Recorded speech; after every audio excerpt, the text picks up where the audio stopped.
మీ ఎలాంటి వ్యాపార ప్రకటనలకైనా వెంటనే మా ఛానల్ సంప్రదించండి. నమస్తే. ప్రస్తుతం మన స్టూడియోలో ప్రముఖ ఆధ్యాత్మికవేత్త వేదిక్ ఆస్ట్రాలజర్ అవినాష్ దాస్ గారు మనతో ఉన్నారు. గురువు గారితో మాట్లాడేద్దాం. నమస్కారం గురుగారు. నమస్కారం అండి. ఓం నమ శివాయ, ఓం నమో వెంకటేశాయ. అక్టోబర్లో విశేషంగా మీన రాశి వాళ్ళకి ఏ విధంగా కలిసి రాబోతుంది, ఏళ్ళనాటి శనిలో ఉన్నారు, సో దాని తాలూకు ఇంపాక్ట్ ఎలా ఉంటుంది, కొన్ని విజయదశమి ఉంది, అలాగే మనకి దీపావళి ఉంది, వీటిని ఎలా వినియోగించుకొని మంచి ఫలితాలు వీళ్ళు పొందొచ్చు అంటారు? సో మీనరాశికి 5వ ఇంట్లో గురువు, 6వ ఇంట్లో కేతువు, 12వ ఇంట్లో రాహు ఉన్నాడు. ఫస్ట్ ఆఫ్ ఆల్ 5వ ఇంట్లో గురువు ఉన్నారు కాబట్టి మనకు అమావాస్య నుంచి ఒక సంవత్సరం వరకు ఎలా ఉండబోతుందో చూద్దాం. సో ఫస్ట్ గురు బాగున్నాడు, మంచి పరిస్థితిలో ఉన్నారు. గురువు మంచి పరిస్థితిలో ఉన్నారు అంటే చాలా సింపుల్, మనకు ఏది చేసినా మంచి జరుగుతుంది. మీనరాశి వాళ్ళకి మంచి ఇన్ ద సెన్స్ అంటే కొంతమంది షాప్ పెట్టి షాప్ నడవక మునిగిపోతుంది షాప్. అరే షాప్ మునిగిపోయింది ఏంటి, అబ్బా దరిద్రం మన తల మీద ఉంది, 2 లక్షలు 3 లక్షలు అడ్వాన్స్ ఇచ్చి సరుకు కొనుక్కొని వచ్చాను, షాప్ పెట్టాను. చాలామంది కింద మీద అయిపోతారు తెలుసా.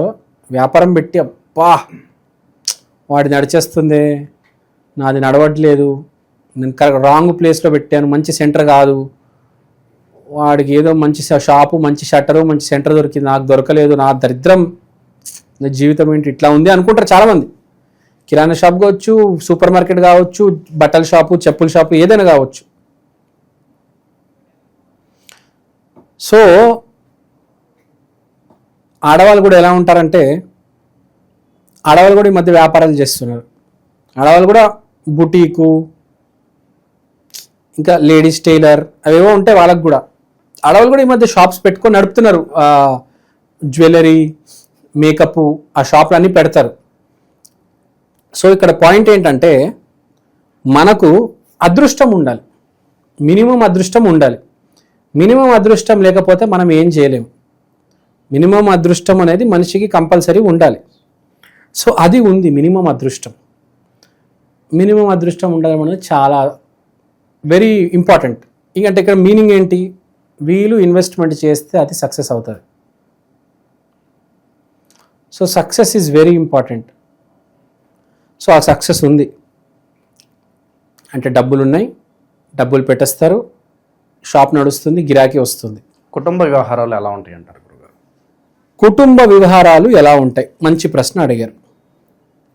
సో వీళ్ళకి ఇబ్బందులు వస్తే కానీ గట్టెక్కేస్తారు. కుటుంబంలో వీళ్ళకి ఇబ్బందులు వస్తాయి కానీ వీళ్ళు గట్టెక్కేస్తారు. తర్వాత కుటుంబం ఒక పాయింట్ తీసుకుంటే, కుటుంబంలో భార్య పిల్లలు కాకుండా ఇంకా చాలా క్యారెక్టర్స్ ఉంటాయి. ఏదో రకంగా మీకు ఇబ్బంది పెట్టాలని చూస్తారు కానీ మీరు దాటేస్తారు. చాలామంది ఇరుక్కొని చాలా బాధపడతారు. అరే దొరికిపోయాను అబ్బా, దీనికి అయిపోయింది నా పరిస్థితి, నాతో ఆట ఆడుకుంటుంది, భార్య కావచ్చు, బిడ్డ కావచ్చు. కానీ ఈసారి వీళ్ళకి ఎలా ఉందంటే, ఇబ్బంది వస్తుంది కానీ ఇబ్బంది నుంచి బయటపడతారు. సో ఈ ఇబ్బందులు అనేవి కామన్. దాన్ని గట్టెక్కడేవాడు మొగాడు. గట్టెక్కాలంటే దేవుడి దయ ఉండాలి. దేవుడు దయ లేకపోతే చాలా కష్టం. దేవుడు దయ లేక, అదృష్టం లేక, పెట్టిన షాపులు నడవక, కింద మీద అయ్యి పరివారాన్ని పోషించలేక మెంటల్ వచ్చేస్తారు జనాలకి. బంగారం తాకట్టు పెట్టేస్తారు కొంతమంది. అయితే నడవాలి కదా, అంత ఈజీ కాదు. ఏ పోలీసోడు వచ్చి గొడబెట్టి షాప్ క్లోజ్ చేస్తాడా, ఏ రౌడీ షీటర్ వచ్చి మామూలు తీసుకుంటాడా అర్థం కాదు. కోపము చిరాకులో షాప్ తీసేసి ఇంకో చోటు నుంచి ఇంకో చోటు పెడతారు. బాగా నడుస్తున్న షాప్ ఏమో డౌన్ అయిపోతుంది.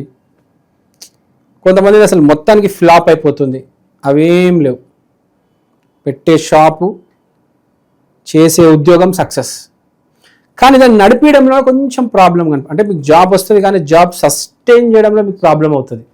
మీకు ప్రాజెక్ట్ ఇస్తారు, మీరు దాన్ని కింద మీద అయిపోతారు అనమాట. ఆ టూల్స్ అడ్జస్ట్ చేయలేక, ఆ టెక్నాలజీ అర్థం కాక struggle, there is a struggle going on. So struggle అనేది మీతో పాటు ఉంటుంది. సక్సెస్, మినిమం సక్సెస్ ఉంది, కానీ దాంతోపాటు కొంచెం స్ట్రగుల్ ఉంది. సో స్ట్రగుల్ని ఎట్లా బయట తీయాలి మనం? స్ట్రగుల్ని బయటికి తీసుకురావాలి కదా, స్ట్రగుల్ నుంచి బయటికి రావాలి. స్ట్రగుల్ నుంచి బయటకు వచ్చే మార్గం ఏంటంటే విపరీతమైన తెలివితేటలు. మీకు వచ్చే కష్టంలో మీరు ఇరుక్కున్నారు, కష్టం నుంచి బయటపడాలంటే విపరీతమైన తెలివితేటలు వాడాలి. ఎవడికి ఏమి చెప్పాలి అది వాడికి చెప్పాలి, ఎవడికి ఎంత ఇవ్వాలి వాడికి అది ఇచ్చేయాలి. తొందరపడి ఆవేశంలో తప్పు నిర్ణయం తీసుకొని బండి ఎత్తేసి వేరే చోట పెట్టేయడం కాదు, అక్కడే ఉంది నడవనివ్వండి, కానీ మేనేజ్ చేయండి మనుషుల్ని, ఆ జిహెచ్ఎంసీ వాళ్ళని, ఆ పోలీస్ వాళ్ళని, ఆ రౌడీ షీటర్లని మేనేజ్ చేస్తే మన పని అయిపోతుంది.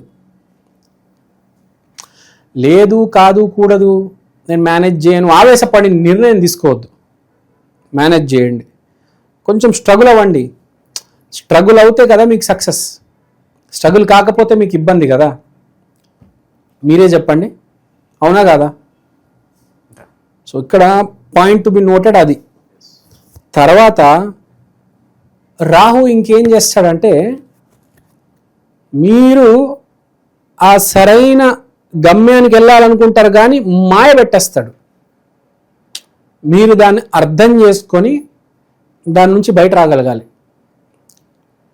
కేతు అయితే సపోర్ట్ ఉంది, పోరాటం చేసే సపోర్టు కేతు ఇస్తున్నాడు. రాహుతో కొంచెం జాగ్రత్త మాయలో. గురువు స్టార్ట్ అయితే చేయించేస్తాడు, ఆశీర్వాదం ఉంది. సేమ్ పెళ్ళి కూడా స్టార్ట్ అయిపోద్దండి. మీ పెళ్ళి కావచ్చు, మీ పెళ్ళి అయిపోతుంది, రిలేషన్షిప్ స్టార్ట్ అయిపోతుంది, వ్యాపారం స్టార్ట్ అయిపోతుంది, జాబ్ వచ్చేస్తుంది. జాబ్లో ఏమవుతుంది, పై ఆఫీసర్ ఇబ్బంది పెడతాడు, సాఫ్ట్వేర్ అర్థం కాదు. వ్యాపారంలో ఏంటి, షాప్ మొదలైపోతుంది, కస్టమర్స్ వచ్చేస్తారు, కానీ సడన్గా డౌన్ అయిపోతారు. పెళ్ళి అవుతుంది, ముందు బాగానే ఉంటుంది, 3 నెలల తర్వాత భార్య కొంచెం ఇబ్బంది పడడం మొదలెడుతుంది. నన్ను అక్కడికి తీసుకెళ్ళవా ఏడవడం మొదలెట్టేస్తుంది, గట్టిగా సడన్గా ఏడ్చేస్తుంది. ఏం అర్థం కాదు, 3 నెలలు సడన్గా బాగుంది, ఏ ప్రాబ్లం లేదు, సడన్గా ఏడ్చేస్తుంది. ఏంటి అమ్మాయి, దీన్ని ఎలా డీల్ చేయాలి? అప్పుడు ఏంటంటే కూర్చొని ఆలోచించాలి, 10 మందిని 20 మందిని అడగాలి. ఫ్యామిలీ మ్యాటర్ కాబట్టి అడగలేం, కానీ బిజినెస్ జాబ్ అయితే అడగొచ్చు. ఫ్యామిలీ మ్యాటర్ అయితే మన ఇంట్లో పెద్దలను అడగొచ్చు. అంటే ఒక మాయ అనేది వచ్చి స్ట్రైక్ చేస్తుంది, మీరు దాంట్లో నుంచి బయటపడాలి. ఆ మాయలో, ఆ వలలో ఇరుక్కోవద్దు. ఇరుక్కున్నారా డిప్రెషన్లోకి వెళ్ళిపోతారు. Don't go in the depression. Depression మీకు వచ్చి టచ్ చేద్దాం అనుకుంటుంది, మీరు అప్పుడే కట్టుకొట్టి జరిగిపోవాలి, దాంట్లో ఇరుక్కుపోకూడదు.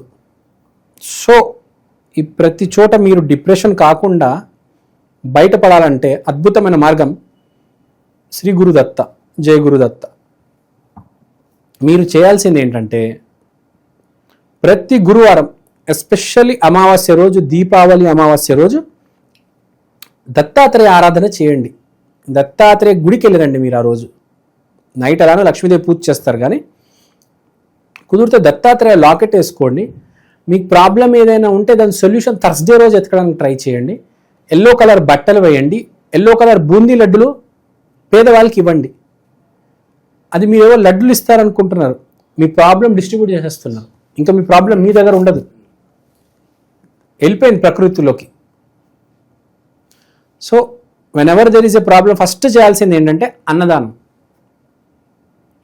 బట్టలు, షూజు, షాల్వాలు, దుప్పట్లు అన్నదానం చేస్తే చాలా వరకు ప్రాబ్లం తగ్గుతుంది, డిప్రిషియేట్ అవుతుంది. వెళ్ళిపోదు అని చెప్పట్లేదు, డౌన్ అవుతుంది. 10 మందిని అడగండి, 10 మందికి సహాయం చేయండి. అయినా ప్రాబ్లం వెళ్ళడం లేదు అంటే అప్పుడు నామస్మరణ చేయండి. అయినా అప్పుడు కూడా ప్రాబ్లం ఉందంటే దాన్ని ఫేస్ చేయి. నేను చెప్పాను కదా, ధర్మ మార్గంలో ఉండండి, ధర్మో రక్షితి రక్షిత. ఆ ప్రాబ్లమ్ని కనుక మీరు ఫేస్ చేస్తే మీరు దాటేస్తారు. ప్రాబ్లం నుంచి తప్పించుకోవడానికి ట్రై చేశారనుకోండి, ఆ ప్రాబ్లం ఎప్పటికీ ఉంటుంది. ప్రాబ్లంని ఫేస్ చేయడానికి దాని కళ్ళలో కళ్ళు పెట్టి చూడడానికి ట్రై చేయండి. ఆ ధర్మ మార్గంలోనే ఉండండి, మీరు గట్టెక్కుతారు. శ్రీ గురుదత్త, జయ గురుదత్త. నమ్మండి, టైం పడవచ్చు, 1 సంవత్సరం పడవచ్చు, 2 సంవత్సరాలు పడవచ్చు, 3 సంవత్సరాలు పడవచ్చు. సక్సెస్ వచ్చి తీరుతుంది మీ 3 సంవత్సరాల తర్వాత. 3 నెలల తర్వాత 3 వారాల తర్వాత మీ ప్రాబ్లం బట్టి ఫేస్ చేయండి, పక్కన పెట్టేయొద్దు. Face the problem. Okay, and always remember Dattatreya is on your side. దేవుడు మీతో ఉన్నాడు, గుర్తుపెట్టుకోండి. మీనరాశి వాళ్ళు ఎస్పెషల్లీ 12 రాశుల్లో దేవుడు ఎవరితో ఉన్నాడంటే మీనరాశి వాళ్ళతో ఉన్నాడు, గుర్తుపెట్టుకోండి. మీనం అంటే దైవమే. మీనం మీనాక్షిదేవి, మధుర మధుర మీనాక్షి అంటారు చూడండి. సో మీ వైపు దైవం ఉంది. గురువు 5వ ఇంట్లో ఉన్నాడు, దైవం మీ వైపు ఉంది, దేవుడు మీ వైపు ఉన్నాడు. టెన్షన్ పడొద్దు. నేను చెప్పింది దత్తాత్రేయ స్వామి ఆరాధన చేయండి, అంతా బాగుంటుంది. No need to worry, all is well.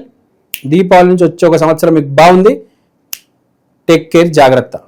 మీనరాశి వాళ్ళకి ఈ అక్టోబర్ మాసం కావచ్చు, ఇంకా రాబోయే కాలం ఏ విధంగా ఉండబోతుంది, ఎలాంటి జాగ్రత్తలు తీసుకోవాలి, మీ మాటలో చాలా బాగా వివరించారు.